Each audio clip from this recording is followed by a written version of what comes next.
Thank you for coming. Let me introduce the participants of this press conference. On my far right is Calvin Yang, Y-A-N-G. Calvin is a participating member of Students for Fair Admissions. He was rejected from Harvard a few years ago. To my right is Thomas McCarthy, typical spelling, Thomas, M-C-C-A-R-T-H-Y. Tom is the founding partner of the law firm Consovoy McCarthy and our chief trial counsel in Students for Fair Admissions versus the University of North Carolina. To my left is Adam Mortara, M-O-R-T-A-R-A. Adam is with Mortara Law, formerly with Bartlett Beck. Adam is our chief trial counsel in Students for Fair Admissions versus Harvard. My name is Edward Bloom, B-L-U-M. I am the founder and president of Students for Fair Admissions. The opinion issued today by the United States Supreme Court marks the beginning of the restoration of the colorblind legal covenant that binds together our multiracial, multi-ethnic nation. The polarizing, stigmatizing, and unfair jurisprudence that allowed colleges and universities to use a student's race and ethnicity as a factor to either admit them or reject them has been overruled. These discriminatory admissions practices undermined the integrity of our civil rights laws. Ending racial preferences in college admissions is an outcome that the vast majority of all Americans of all races will celebrate. A university doesn't have real diversity when it simply assembles students who look different but come from similar backgrounds and talk and act and think alike. Moreover, these opinions reestablish the founding principles of the 1964 Civil Rights Act, which clearly forbids treating Americans differently by race. Let me quote, "At the signing ceremony of the act on July the 2nd, 1964, President Lyndon Johnson made these remarks," quoting now, "The purpose of the law is simple. It does not restrict the freedom of any American as long as he respects the rights of others. It does not give special treatment to any citizen." I'm going to read that again. It does not give special treatment to any citizen. It does say the only limit to a man's hope for happiness and for the future of his children shall be his own ability. Beginning today, America's colleges and universities have a legal and moral obligation to strictly abide by the Supreme Court's opinion. These obligations compel the removal of all racial and ethnic classification boxes from undergraduate and postgraduate application forms. Furthermore, the administrators of higher education must note, the law will not tolerate direct proxies for racial classifications. For those in leadership positions at public and private universities, you have an obligation to follow the letter and the spirit of the law. For decades, our nation's most elite universities have given preferences to the children of alumni, faculty and staff, athletes, and most notably, substantial donors. These preferences have been vigorously defended by these exclusive schools, even though court records reveal that they have diminished individualized student diversity at nearly every competitive university in the country. The elimination of these preferences is long overdue, and SFFA hopes these opinions will compel higher education institutions to end these practices. Looking ahead at the upcoming admissions cycle, SFFA and its council have been closely monitoring the changes in admissions procedures should the court reach a decision like the one today. We remain vigilant and intend to initiate litigation should universities defiantly flout this clear ruling and the dictates of Title VI and the Equal Protection Clause. And finally, this organization is deeply grateful to the lawyers who have pursued this litigation with such skill and commitment. And finally, we are grateful to the dozens of young, courageous men and women who joined SFFA as high school seniors after they were rejected from Harvard and the University of North Carolina. Their dedication to the principles of equality is inspirational. Thank you. Calvin?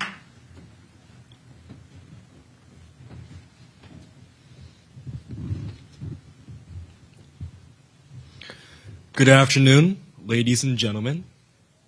My name is Calvin Yang, and I am a member of Students for Fair Admissions.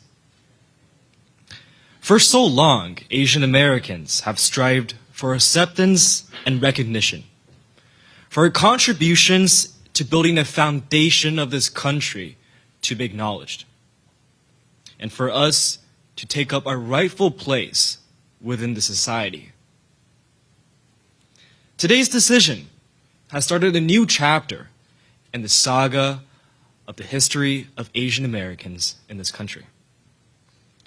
It marks the promise of a new beginning, a resurgence of the principles of the American dream, and a return to the egalitarian principles for all in this shining city on a hill. Many people have asked me why I chose to speak out publicly for affirmative action, especially amidst the potential backlash. My answer is simple. If no one is standing up to speak out against the injustices faced by our community, then our well-deserved rights will never be realized. Today's victory transcends far beyond those of us sitting in this room today. It belongs to thousands of sleepless high schoolers applying to colleges. It belongs to the overachieving son of a recently unemployed West Virginia coal miner. It belongs to those with the last names of Smith or Lee, Chen or Gonzalez. It belongs to all of us who deserved a chance, but can now rejoice over the fact that at least our kids can be judged based on their achievements and merits alone.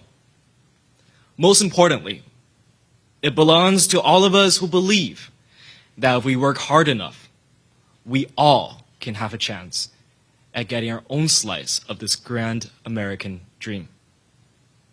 I firmly believe that diversity is very important for education. The future leaders of America need to have representation across all backgrounds of the society. This is why, as I mentioned in my previous speech, affirmative action is a well-intentioned idea that is poorly executed in reality.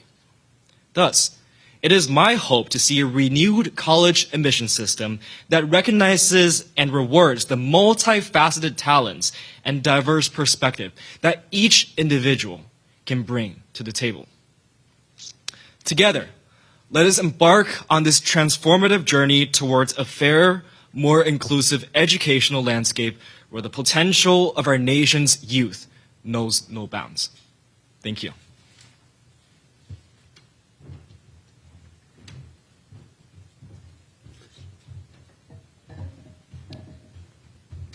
Good afternoon. Just a few quick words. On behalf of Consular McCarthy, we are very happy for Students for Fair Admissions today and for the thousands of students and families who make up its membership across the country. We're very pleased that the court vindicated the promise of equal protection for all Americans. And it's a little bit bittersweet today because my partner, friend, and brother, Will Consovoy, is not here today. But I know that he is very proud of our team, and it's very much his brilliance and hard work that is in large part a reason for the result today. And I have precious little to add to the words that were just spoken elegantly by Edward, Calvin, and Tom, other than I also thank Tom McCarthy and Will for what they have managed to achieve here. This firm opened its doors, and the very first representation it took was of Students for Fair Admissions, and one of the first cases it was involved with, and certainly the first case it filed, was Students for Fair Admissions against Harvard. And it's been 9 years, and this firm has accomplished a great deal. I'd also like to thank my former partners at Bartlett Beck, one of the nation's premier trial law firms. Not many big firms, premier firms like that, would take on a cause like this and devote millions of dollars of attorney time and 6 lawyers to trying this important case, and they were brave enough to stand against what might have been woke corporations and others telling them not to do it. And they took a stand and they did it. Finally, I'm just happy for my 4 Chinese nieces and nephews and my Filipino godson. Thank you, Adam. We'll take a few questions. If anyone has a question or two. What's your reaction to Chief Justice Roberts' argument that race can still play a factor? Could this also result in more diversity for the same level of diversity? You know, we have not dug deeply into this opinion yet, so I'm gonna defer answering a question like that until we've had a chance to really go through the opinion. Sometimes the representation of what is written can be read a number of different ways, so I'm gonna decline answering that question for now.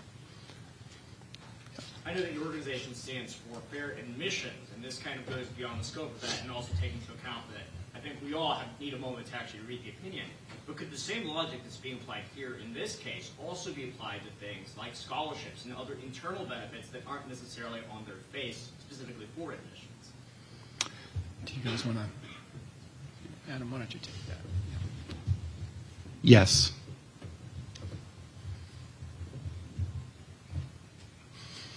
I could have done that, but Well, you asked for your lawyer.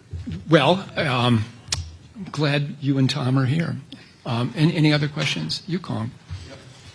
I just want to say, on behalf of Asian American community, over 360 organizations nationwide want to express our sincerest thanks to Mr. Edward Bloom, top lawyer, also courageous students. We already had expressed our thanks.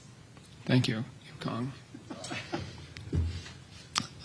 Good, thanks. Could you put those over there for a second? Thank you. Yeah, sir. The decision today explicitly carved out saying it does not apply to the country's military academies. Is that the next phase of this? Will you attempt to apply a similar logic to specifically military academies? Go ahead. We're still digesting the opinion, and the future plans of Students for Fair Admissions and Mr. Bloom are not for discussion today. Yes, ma'am. Hi, I'm Bianca with Politico.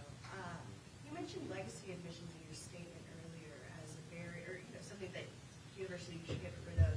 Is that something that you are thinking of suing over or putting litigation towards? It seems like you might have a lot of allies on that after today. Well,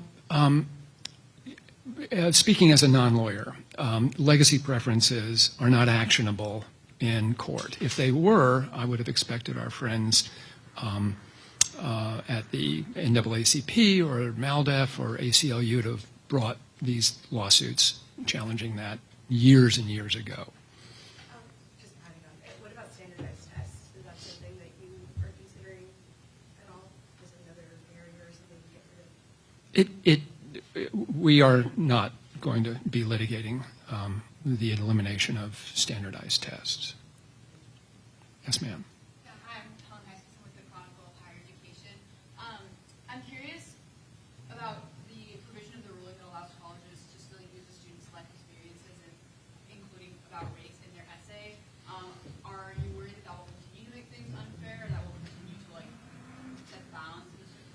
Well, I think I answered that in my statement, in which I said we will be monitoring direct proxies for race, and if any aspect of the college admission process really sort of devolves into a direct proxy for race, then that is something that we would be very mindful and against. Anybody else? Yes, ma'am. So President Biden in his speech earlier today basically called on U.S. colleges to not stop considering race in their admission process, like expand other ways to take this into consideration. So would you be concerned that even if today's ruling, it's out there already, but what if colleges find other ways to still insert this as a factor? Well, I think my previous answer to the Chronicle of Higher Education is applicable to what you just asked. That is, direct proxies for race are something that we will monitor, and if we feel that a college or university is using something that basically mirrors racial classifications, then that's something that we would object to. Thanks, everybody. Appreciate you coming.